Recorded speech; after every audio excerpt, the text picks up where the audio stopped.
jauh di kedalaman rawa-rawa. Hiduplah sebuah suku yang sangat terisolasi dari dunia luar, sehingga selama lebih dari 200 tahun. Tidak ada satupun pelaut Eropa yang berani berlabuh di dekat pantai mereka. Mereka tidur dengan tengkorak manusia yang dipoles mengkilap yang diletakkan tepat di sebelah bantal mereka. Mereka sangat percaya bahwa tengkorak-tengkorak ini diawasi oleh sesosok dewa yang menyendiri. Dan pada tahun 1961, pewaris salah satu kekayaan terbesar dalam sejarah umat manusia menghilang tanpa jejak dari tanah mereka ini. Selamat datang di tanah leluhur orang Asmat, salah satu suku paling terasing di planet ini. Sebuah komunitas yang dibangun sepenuhnya di atas berbagai paradoks. Sebuah tempat di mana para wanita mendayung melintasi rawa bakau sambil membawa lebih dari 20 kg tepung. Tempat di mana makanan favorit mereka adalah serangga menggeliat yang dipanen dari pepohonan busuk. Tempat di mana pria yang paling dihormati di desa bukanlah sang kepala suku, melainkan seorang tukang kayu yang hanya bekerja untuk orang mati.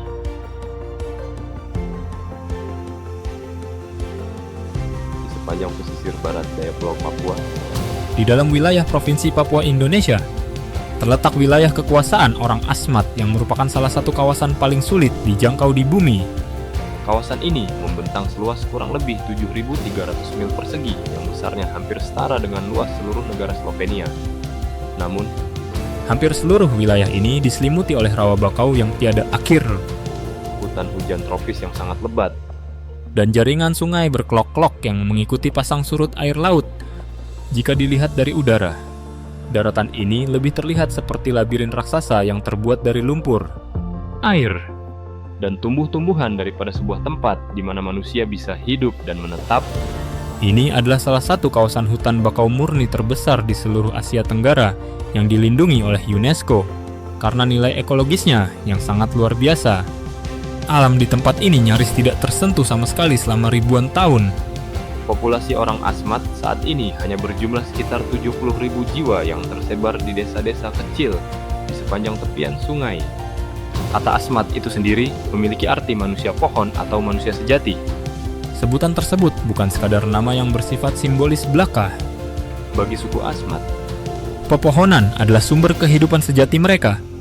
Mereka sangat percaya bahwa manusia dan hutan berbagi jiwa yang sama, bahwa pohon adalah perwujudan langsung dari nenek moyang mereka, dan bahwa alam itu sendiri adalah entitas yang hidup. Orang Asmat berbicara menggunakan bahasa Papua mereka sendiri, dan budaya mereka telah berkembang dalam keterasingan selama berabad. Abad yang dibentuk sepenuhnya oleh kondisi geografis wilayah yang sangat ekstrim. Bahkan hingga hari ini, wilayah Asmat tetap menjadi salah satu dari sedikit sudut planet ini di mana manusia hidup hampir selaras sepenuhnya dengan alam liar yang belum tersentuh.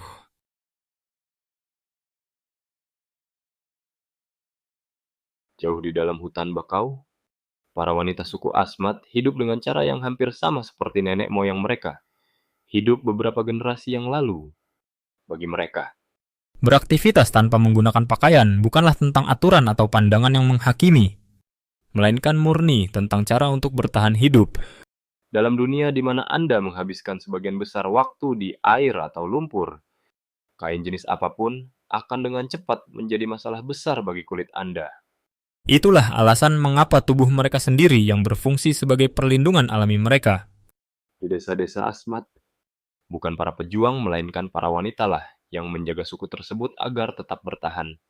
Dan beban pekerjaan yang mereka tangani setiap hari akan membuat sebagian besar atlet modern merasa sangat kelelahan.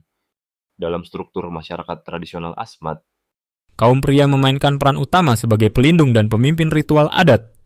Namun para wanita lah yang menjadi penyedia kebutuhan hidup. Sekaligus mesin penggerak di balik kelangsungan hidup seluruh suku. Kehidupan sehari-hari, seorang wanita Asmat bisa melibatkan pekerjaan mengangkut hingga 20 kg tepung sagu melintasi rawa sambil mendayung kano yang diukir sendiri. Terkadang dengan bayi yang diikatkan di punggungnya. Berdiri di bagian buritan perahu dengan keseimbangan yang sempurna.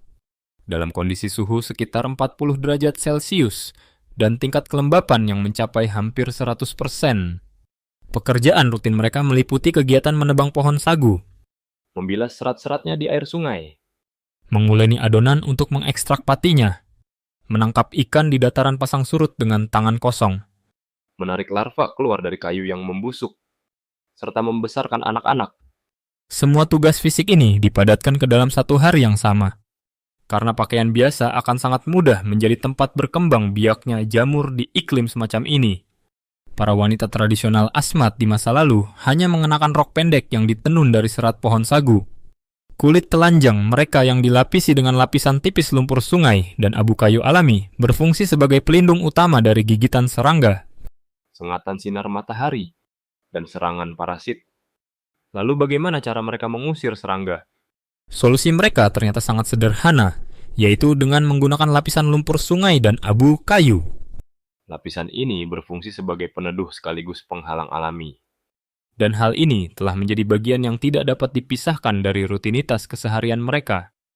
Dalam sistem masyarakat Asmat, garis keturunan selalu diturunkan melalui pihak ibu. Ayah biologis seorang anak laki-laki justru dianggap sebagai paman dari pihak ibu. Bukan pria yang sebenarnya menjadi ayah kandungnya. Sistem unik ini secara otomatis memberikan kekuasaan struktural yang sangat besar kepada para wanita.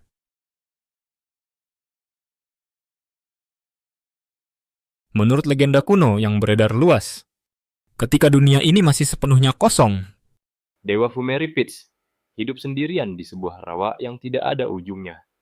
Dalam kesendiriannya itu, dia mulai mengukir sosok-sosok manusia dari pohon bakau dan menempatkannya di dalam rumah panjang pertama yang pernah ada. namun patung-patung kayu tersebut tetap diam dan tidak bernyawa. Oleh karena itu, Fumeripits membuat drum tifa yang pertama. Ia meregangkan kulit kadal raksasa di atas sepotong kayu dan mulai memukulnya perlahan. Ketukan pertama bergema melintasi hutan bakau. Kemudian ketukan itu bertambah semakin cepat, semakin kuat, dan setiap patung mulai bergerak satu persatu. Mereka bernapas, berdiri tegak, dan akhirnya menjadi orang-orang pertama dari suku Asmat. Itulah alasan utama mengapa orang Asmat percaya bahwa manusia sebenarnya terlahir dari pepohonan. Kayu adalah akar. Tubuh adalah batang pohon. Kepala adalah buahnya. Bagi mereka, pohon dan manusia pada dasarnya adalah organisme yang sama, namun hanya berbeda dalam wujudnya saja. Keyakinan mendalam tersebut muncul dalam setiap hal yang mereka lakukan. Para pengukir kayu bukan sekadar pengrajin biasa, Melainkan dipandang sebagai penerus pekerjaan suci dari Dewa Fumeripits itu sendiri. Setiap tiang besi mewakili seorang yang telah meninggal yang belum terbalaskan dendamnya. Berdiri tegak dengan tinggi antara 16 hingga 33 kaki, yang semuanya diukir dari satu batang pohon bakau utuh. Setiap tiang ini secara khusus melambangkan anggota desa yang belum terbalaskan kematiannya. Jika seseorang meninggal dunia sebelum jiwanya melunasi semua utangnya, Orang Asmat sangat percaya bahwa jiwa tersebut akan terjebak untuk selamanya di antara dunia, orang hidup, dan tanah para leluhur. pemilihan pohon yang tepat adalah sebuah ritual yang sangat sakral. Pohon yang telah dipilih kemudian ditebang. Cabang-cabangnya dilucuti hingga bersih, dan batang utuhnya dibawa kembali ke desa oleh para pria yang memakai hiasan upacara adat, dengan wajah yang dicat warna putih, merah, dan hitam. Ketika tiang tersebut dibawa masuk ke dalam desa, para wanita biasanya akan melancarkan serangan pura-pura terhadap para pria yang membawanya. Mereka akan berteriak keras. Mereka melambaikan cabang-cabang palem. Mereka berpura-pura mengusir roh-roh jahat. Hanya setelah perlawanan ritualistik inilah tiang tersebut secara resmi disambut dengan baik. Ini membuktikan bahwa bahkan para roh pun membutuhkan undangan masuk yang pantas. Hal inilah yang pada akhirnya membuat rawa-rawa ini terasa sangat menakutkan bagi orang luar selama berabad-abad lamanya. Para pelaut Eropa selalu menghindari pendaratan di sini, bukan hanya karena kondisi medannya yang sangat mematikan, Tetapi juga karena mereka tahu siapapun yang menginjakan kaki di dalam bisa saja menjadi bagian dari ritual spiritual misterius yang tidak akan pernah bisa mereka pahami. Apakah Anda merasa terkesan dengan hukum adat orang Asmat ini? Apa yang menurut Anda menjadi hal paling menakutkan tentang suku Asmat? Apakah itu ritual adat mereka atau pandangan mereka tentang kehidupan dan kematian? Sampaikan pemikiran jujur Anda di kolom komentar di bawah ini. Bayangkan sebuah rumah yang ukurannya hampir sebesar lapangan sepak bola, dibangun sepenuhnya dari bahan-bahan alam seperti kayu bakau, kulit kayu, dan daun palem. berdiri tegak sendirian di bagian tengah rawa bakau. Di malam hari, Nyala api dari puluhan tungku arang yang menyala di dalamnya, membuat bangunan ini tampak seperti makhluk hidup raksasa yang sedang bernapas di dalam kegelapan. Itulah Zhou, yang merupakan situs paling suci dan sangat misterius dalam seluruh tatanan budaya suku Asmat. Tempat ini jauh lebih dari sekadar rumah perkumpulan biasa bagi warga. Zhou adalah pusat kekuasaan utama untuk seluruh desa, tempat di mana berbagai upacara keagamaan dilangsungkan, tempat dewan tetua membuat keputusan penting, Dan juga tempat di mana para pria yang belum menikah diwajibkan untuk tidur. Menurut adat istiadat kuno yang berlaku teguh, kaum wanita hampir sepenuhnya dilarang keras untuk memasuki Zhou selama upacara-upacara penting berlangsung. Setiap bagian dari rumah panjang ini adalah milik klan yang berbeda-beda. yang biasa disebut dengan istilah Aipium. Bahkan penempatan lokasi perapian pun memiliki bobot makna hierarki yang penting. Semakin dekat posisi duduk sebuah keluarga ke bagian tengah Zhou, maka akan semakin tinggi pula status sosial mereka di dalam desa tersebut. Di tempat sakral ini, jarak beberapa meter saja sudah dapat menentukan suara siapa yang memiliki pengaruh paling besar. Ketika seorang anak laki-laki Asmat telah mencapai batas usia dewasa, ia akan segera dipisahkan dari ibunya dan dipindahkan ke dalam sebuah Zhou. Ini bukan hanya sekadar perubahan pengaturan tempat tidur belaka, Melainkan sebuah ritual penting yang memutus sama sekali hubungannya dari masa kanak-kanak. para tetua meyakini bahwa seorang pria sejati harus menjadi milik komunitas pria sepenuhnya dan tidak boleh lagi berada dalam pelukan ibunya. Para pemuda tersebut tertidur secara bertumpuk-tumpukan di atas lantai kayu yang keras. Sambil mendengarkan para tetua berbagi cerita panjang tentang nenek moyang mereka, peperangan yang pernah mereka lalui, dan ritual kuno suku mereka. Disinilah mereka secara langsung belajar bagaimana cara mendayung kano yang benar, Bagaimana cara berburu babi hutan? Bagaimana cara mengukir tiang biseji? dan bagaimana cara memahami hukum spiritual yang mengatur suku tersebut.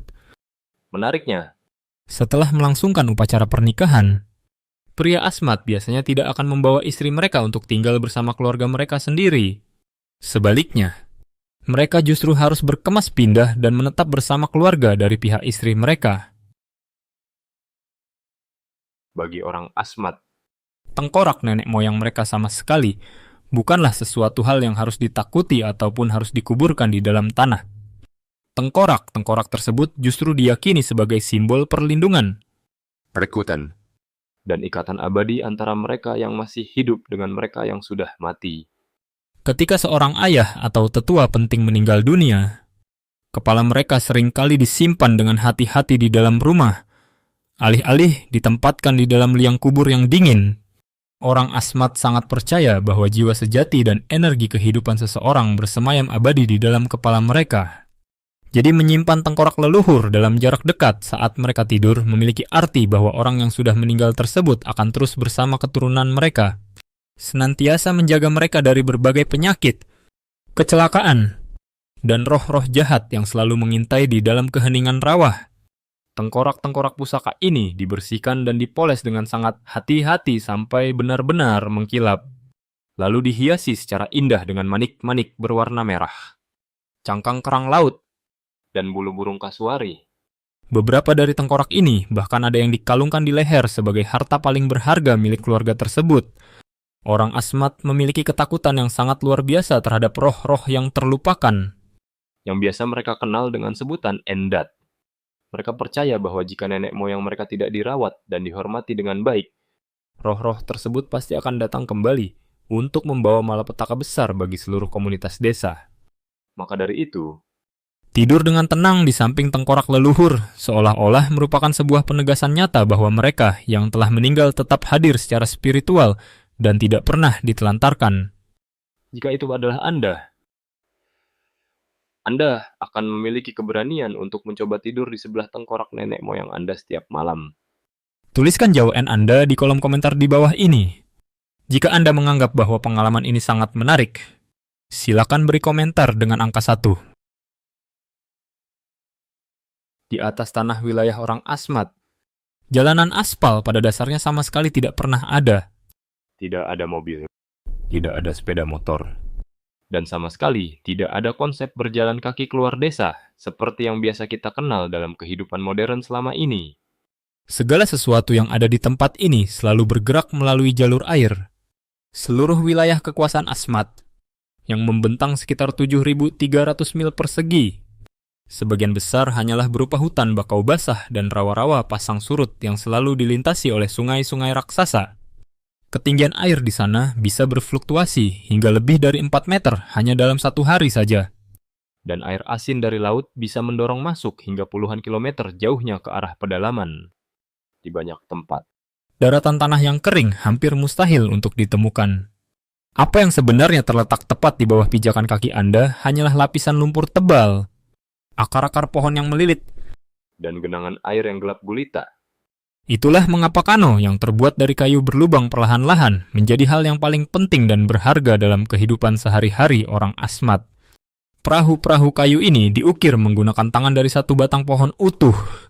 Memanjang hingga mencapai hampir 9 meter, dan didesain sangat sempit sehingga sedikit saja perubahan keseimbangan tubuh bisa membuatnya terbalik seketika.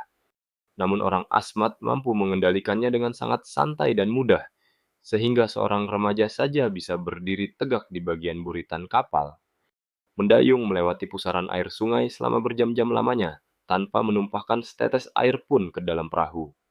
Rumah-rumah tempat tinggal mereka juga harus dipaksa beradaptasi dengan lingkungan yang sangat keras ini. Bangunan-bangunan tersebut didirikan di atas tiang panggung kayu yang tinggi menjulang jauh di atas lumpur basah. Dan saling terhubung oleh papan-papan kayu sempit yang digantung begitu saja di atas air. Pusat pemerintahan distrik Agats yang merupakan kota terbesar di seluruh wilayah Asmat juga dibangun hampir keseluruhannya di atas sistem rumah panggung. Tidak ada satupun jalan raya untuk dilewati kendaraan bermotor di sana. Orang hanya berjalan kaki di atas jalan setapak kayu yang mengapung. Persis menyerupai sebuah kota futuristik yang melayang tepat di tengah-tengah rawa belantara. Bayangkan, Anda memasukkan tangan ke dalam batang pohon yang sudah membusuk dan mengeluarkan seekor larva putih gemuk yang sedang menggeliat. Bagi sebagian besar orang, hal ini mungkin terdengar seperti sebuah mimpi buruk. Namun bagi orang Asmat, ini adalah hidangan lezat yang paling berharga dalam seluruh kebudayaan mereka. Ini adalah larva sagu, Sejenis ulat dari kumbang yang hidup berdampingan di dalam batang pohon palem yang membusuk. orang Asmat biasa menyebutnya sebagai susu hutan, karena larva ini mengandung protein dan lemak dalam jumlah yang sangat tinggi. Nutrisi yang ada di dalamnya bahkan jauh lebih padat jika dibandingkan dengan banyak daging modern saat ini. Hal yang sangat luar biasa adalah mereka tidak hanya sekadar mencari larva ini di alam liar. Melainkan secara aktif membudidayakannya. Sebelum mengadakan pesta perayaan besar, para pejuang akan memilih pohon sagu yang sehat dan menebangnya dalam sebuah upacara adat. Setelah itu, mereka akan melubangi bagian batang pohon dan membiarkannya begitu saja. Beberapa minggu kemudian, Ketika mereka kembali dan membelah batang pohon itu menjadi dua bagian, ribuan larva putih yang gemuk akan menggeliat di dalam kayu busuk tersebut. satu pohon aja sudah lebih dari cukup untuk memberi makan seluruh penduduk desa selama berhari-hari. Larva ini terkadang langsung dimakan mentah-mentah sesaat setelah ditarik keluar dari pohon. Tetapi bentuk penyajian yang paling sakral adalah omus. Omus merupakan bungkusan makanan yang dibalut rapat menggunakan daun sagu dan dikukus di atas batu panas di dalam jeu, yang merupakan rumah panjang suci milik suku tersebut. Omus bukan sekadar makanan biasa, melainkan sebuah ritual spiritual yang penting. Selama proses persiapan dan pengangkutan, wanita dan anak-anak dilarang keras untuk melihat bungkusan omus tersebut. Bungkusan itu disembunyikan rapat di bawah tumpukan daun dan kain. Orang Asmat sangat percaya bahwa jika ritual ini dilanggar, Malapetaka besar bisa menimpa seluruh komunitas desa. Festival Omus selalu berlangsung dengan iringan gemuruh suara tabuhan drum tifa tanpa henti di dalam jeu. alat musik ini terbuat dari batang pohon yang dilubangi, lalu ditutup rapat menggunakan kulit kadal yang direntangkan kencang dengan lem. Upacara kuno yang diwariskan secara turun-temurun. Bagi masyarakat Asmat, Suara ketukan drum ini jauh lebih bermakna daripada sekadar alunan musik. Suara tersebut adalah detak jantung yang menghubungkan manusia dengan roh nenek moyang dan roh pelindung hutan.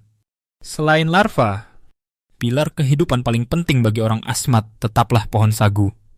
para wanita bertugas menebang pohon, menghancurkan inti kayu, Dan mencampurnya dengan air untuk mengekstrak pati berwarna putih. Pekerjaan ini sangatlah berat dan hampir sepenuhnya dibebankan ke pundak para wanita. Satu pohon sagu mampu memberi makan seluruh anggota keluarga selama berminggu-minggu di wilayah rawa-rawa ini. Sebuah tempat di mana sama sekali tidak ada sawah maupun lahan hewan ternak. Namun tersembunyi jauh di dalam hutan bakau milik orang Asmat, terdapat makhluk buas yang harus dihadapi oleh setiap pemuda jika ia ingin diakui sebagai pria sejati. Makhluk itu adalah burung kasuari. Seekor burung raksasa yang tidak bisa terbang, namun sering disebut oleh banyak ahli biologi sebagai burung paling berbahaya di dunia. Burung ini berdiri tegak dengan tinggi mencapai hampir 2 meter, memiliki berat badan lebih dari 60 kg, dan dipersenjatai cakar setajam silet yang panjangnya sekitar 13 cm. Cakar ini mampu memberikan tendangan mematikan yang bisa mencabik-cabik daging korbannya. Bagi suku Asmat, burung kasuari memiliki makna yang jauh lebih dalam daripada sekadar hewan buruan. Burung ini adalah simbol kekuatan murni, kecepatan, dan kedewasaan seorang pria. Para pemuda seringkali menggambar jejak kaki kasuari di kaki mereka sendiri, dengan keyakinan kuat bahwa hal tersebut akan membantu mereka menyerap kekuatan dahsyat dari burung tersebut. Perburuan kasuari merupakan ritual pendewasaan diri yang sangat penting. Seorang pemuda baru akan benar-benar dianggap siap untuk menikah setelah ia ikut serta secara langsung dalam perburuan tersebut. Dan hal itu sama sekali bukanlah tugas yang mudah untuk diselesaikan. Kasuari biasanya bergerak di malam hari, melintasi hutan lebat dan bisa menjadi sangat agresif ketika merasa terpojok. Para pemburu harus teliti mengikuti jejak hewan tersebut, memasang perangkap, dan mendekati target dari jarak yang sangat dekat. Sudah banyak pemburu yang menderita luka parah hanya karena terkena satu tendangan saja. Seorang tetua bernama Ambrose pernah bercerita bahwa ketika ia masih muda, ia hampir saja kehilangan nyawanya setelah diserang secara tiba-tiba oleh seekor kasuari jantan. Ia berhasil selamat hanya karena ayahnya sempat menembakkan anak panah tepat pada waktunya untuk menumbangkan burung tersebut. Setelah burung raksasa itu berhasil diburu, seluruh bagian tubuhnya akan digunakan secara utuh dalam berbagai ritual tradisional. Tidak ada satu bagian pun yang dibuang sia-sia. Daging bagian dada biasanya akan diserahkan kepada keluarga pasangan yang akan segera melangsungkan pernikahan. Bagian jantung khusus disimpan untuk sang pemuda sebagai lambang keberuntungan dan keberanian. Dan tulang paha yang merupakan bagian paling berharga akan ditempa menjadi pisau pertamanya. Pisau ini menjadi tanda resmi bahwa anak laki-laki itu kini telah bertransformasi menjadi pria Asmat yang sesungguhnya. Orang Asmat mampu membuat pisau tajam dari tulang belulang hewan, tombak panjang dari kayu bakau, dan perahu dari batang pohon berukuran raksasa. Namun hal yang paling berhasil menarik perhatian dunia adalah kemahiran seni ukir mereka yang luar biasa. Di dalam tatanan masyarakat Asmat, tidak pernah ada sosok raja dan tidak ada pembagian kelas penguasa yang jelas. Akan tetapi, ada satu posisi penting yang sangat dihormati dan nyaris setara dengan kehormatan para pejuang terkuat.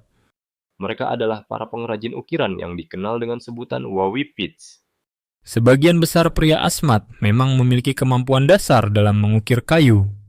Namun benda-benda upacara yang suci, terutama tiang BSJ yang diperuntukkan bagi orang mati, hanya boleh dibuat secara eksklusif oleh para Wawipits. Bagi suku Asmat, mereka bukanlah seniman biasa. Mereka adalah sosok penting yang bertugas membantu menuntun roh nenek moyang berjalan menuju alam baka. Setiap pukulan pahat pada permukaan kayu membawa makna spiritual yang sangat mendalam. Wajah-wajah yang diukir pada tiang BSJ melambangkan jiwa orang yang telah meninggal yang belum terbalaskan dendamnya. Pola-pola ukirannya selalu menggambarkan akar pohon, tulang manusia, dan aliran sungai. Hal ini dikarenakan orang Asmat meyakini dengan teguh bahwa manusia, pepohonan, dan nenek moyang merupakan kesatuan yang saling terikat erat. Hal yang sangat menakjubkan adalah bahwa Wawipits sama sekali tidak dibayar menggunakan uang. Keluarga yang memesan karya ukiran tersebut hanya bertanggung jawab penuh untuk menghidupi sang seniman beserta seluruh keluarganya sampai pekerjaan suci itu benar-benar selesai. Dalam sebuah lingkungan masyarakat yang hampir tidak memiliki struktur kekuasaan formal, para pengukir kayu ini memegang pengaruh yang sangat besar. Tangan merekalah yang pada akhirnya akan menentukan bagaimana jiwa orang mati akan dikenang selamanya dan diantar menuju alam kedamaian. Saat ini, banyak mahakarya seni ukir suku Asmat telah dipamerkan dengan bangga di beberapa museum paling bergengsi yang ada di dunia. Anda mungkin berpikir bahwa sekelompok masyarakat yang tinggal di antara ratusan aliran sungai tidak akan pernah kekurangan pasokan air. Namun kenyataannya di tanah orang Asmat, Air bersih sangatlah sulit untuk didapatkan. Sebagian besar air sungai di wilayah ini terasa payau, karena gelombang pasang dari laut selalu mendorong masuk jauh ke pedalaman setiap harinya. penduduk sangat bergantung pada persediaan air hujan, atau terpaksa harus membeli air kemasan berharga mahal dari para pedagang yang berkeliling menggunakan perahu. Sayangnya, Krisis ketersediaan air tersebut hanyalah awal mula dari permasalahan yang jauh lebih besar. ketika gaya hidup modern mulai merayap masuk ke daerah lahan basah ini, banyak keluarga mulai beranjak meninggalkan hutan sagu tradisional mereka untuk menetap lebih dekat dengan pos-pos pemerintah. Secara perlahan-lahan, Mereka mulai menggantungkan hidup pada mie instan. beras putih dan makanan kaleng, semua ini datang untuk menggantikan sumber makanan alami yang selama ribuan tahun telah berhasil menghidupi nenek moyang mereka. Menjelang akhir tahun 2017, Akibat buruk dari perubahan pola hidup ini pun akhirnya meledak. wabah penyakit campak yang dikombinasikan dengan kasus gizi buruk parah merenggut nyawa lebih dari 70 anak berusia di bawah 5 tahun di seluruh pelosok wilayah Asmat. Rumah sakit di kota Agats menjadi sangat kewalahan, sehingga banyak anak kecil yang terpaksa harus dirawat dengan fasilitas seadanya di atas lantai kayu bangunan gereja. Dan di saat penyakit menular menyebar luas, hutan yang menjadi satu-satunya sumber kehidupan orang Asmat juga ikut menghilang perlahan-lahan. Tersembunyi jauh di dalam rimbunnya hutan bakau ini, terdapat kayu gaharu. Emas hitam yang sering digunakan sebagai bahan dasar parfum mewah dari kota Paris hingga Dubai. Nilainya yang sangat fantastis telah memicu maraknya aksi penebangan liar di tanah Asmat. Pohon-pohon bakau yang telah berusia ratusan tahun ditebangi tanpa ampun. Termasuk pepohonan suci yang biasanya digunakan untuk membuat tiang BSJ bagi orang yang telah tiada. Aktivitas penambangan komersial di daerah hulu juga terus mengubah aliran sungai dan tingkat sedimen lumpur. Hal ini sangat merusak kelestarian ekosistem ikan yang selama ini menjadi sandaran hidup utama suku Asmat. Bahkan perairan tempat mereka mendayung perahu setiap hari, yang dulunya menjadi rumah bagi buaya air asin raksasa yang dianggap sebagai leluhur suci mereka, kini juga ikut mengalami perubahan yang sangat drastis. dalam kebudayaan kuno Asmat. Tidak ada satu orang pun yang benar-benar hidup hanya untuk dirinya sendiri. Seorang anak, sejak detik pertama ia dilahirkan ke dunia, Bukan hanya sekadar anak dari kedua orang tuanya, melainkan anggota utuh dari seluruh komunitas desa. Hal yang sangat membedakan orang Asmat dari komunitas lainnya adalah garis keturunan mereka yang selalu ditarik melalui jalur pihak ibu. pria yang memainkan peran paling besar dalam mendidik dan membesarkan anak laki. Laki seringkali bukanlah ayah kandungnya, melainkan paman dari pihak ibunya. Paman inilah yang akan mengajarkan anak tersebut bagaimana cara mendayung perahu dengan benar. Bagaimana cara berburu babi hutan? Bagaimana membaca tanda-tanda alam? Dan bagaimana cara memahami semua aturan suku? Segala sesuatu di desa ini sangat terikat pada semangat kebersamaan komunitas. Tidak terkecuali dalam urusan makanan dan pernikahan adat. Dalam sebuah pesta pernikahan tradisional pemuda Asmat, mas kawin yang diserahkan bisa berupa tas yang dianyam, indah dari bulu burung nuri, kalung yang dirangkai dari gigi anjing, Topi yang dibuat dari bulu hewan kuskus, dan pisau tajam yang ditempa khusus dari tulang kasuari. Namun bagian yang paling luar biasa dari budaya mereka adalah cara luhur mereka dalam mengakhiri sebuah peperangan antar desa. Ketika ada dua desa yang telah menumpahkan terlalu banyak darah dan ingin segera mengakhiri permusuhan panjang mereka, Kedua belah pihak akan melakukan sebuah upacara adopsi khusus. Seorang anak dari salah satu desa akan diserahkan kepada desa lainnya untuk dibesarkan. Tindakan ini secara simbolis menandakan bahwa mantan musuh yang dulunya saling membunuh kini telah berubah menjadi bagian dari keluarga besar. Dalam upacara perdamaian suci tersebut, tubuh sang anak akan dilumuri dengan pewarna oker merah. lalu ia akan merangkak perlahan melintasi punggung para pria yang berbaring, tengkurap membentuk jembatan manusia. Setelah itu, anak tersebut akan lewat di antara kaki para wanita yang dengan lantang menirukan suara tangisan proses persalinan Begitu anak ini muncul dari sisi yang lain, Ia secara resmi dianggap telah dilahirkan untuk kedua kalinya ke dalam keluarga yang baru. dan sejak detik itu juga, siklus balas dendam mematikan yang selama ini mengikat kedua desa tersebut pun akhirnya usai selamanya. Ini adalah sebuah gagasan persaudaraan yang mungkin hampir tidak masuk akal dalam kacamata dunia modern. Suku Asmat pada zaman dahulu memang sangat ditakuti karena praktik perburuan kepala dan kanibalisme. Namun di sisi lain, mereka juga berhasil menciptakan salah satu tradisi ritual rekonsiliasi paling bermartabat dan manusiawi yang pernah tercatat dalam sejarah umat manusia. Orang Asmat pada masa kini sudah tidak lagi memburu kepala manusia seperti nenek moyang mereka. Namun di tengah hamparan rawa-rawa pulau Papua yang luas, Mereka masih memegang teguh banyak nilai luhur yang sudah lama ditinggalkan oleh peradaban dunia modern. Nilai-nilai tersebut mencakup rasa kebersamaan yang sangat kuat, ikatan batin yang mendalam dengan alam semesta, serta keyakinan kokoh bahwa setiap tindakan di dalam kehidupan ini selalu membawa makna tertentu. Di saat para generasi muda mereka mulai mendambakan kemudahan telepon genggam, pendidikan sekolah formal, dan gaya hidup modern. masih banyak generasi tua yang bersikeras ingin melestarikan ketukan drum tifa Rumah panjang komunal, dan tiang-tiang BSJ yang didedikasikan secara khusus untuk menghormati para leluhur mereka. Dan inilah dilema dan pertanyaan yang paling sulit untuk dijawab. apakah dunia harus membiarkan suku Asmat hidup persis seperti apa yang mereka inginkan? Ataukah dunia harus perlahan-lahan mengubah jalan kehidupan mereka dengan berbagai pengobatan modern, sistem pendidikan? Dan teknologi yang semakin maju, Namun malam ini, di suatu tempat tersembunyi di antara sungai-sungai yang berarus gelap di daratan Papua, suara tabuhan drum tifa masih terus bergema dengan ritmenya yang khas. Dan di dalam sebuah rumah panjang, seorang tetua adat masih duduk dengan tenang, menceritakan kisah epik tentang manusia pertama yang diukir dari batang kayu kepada anak-anak desa.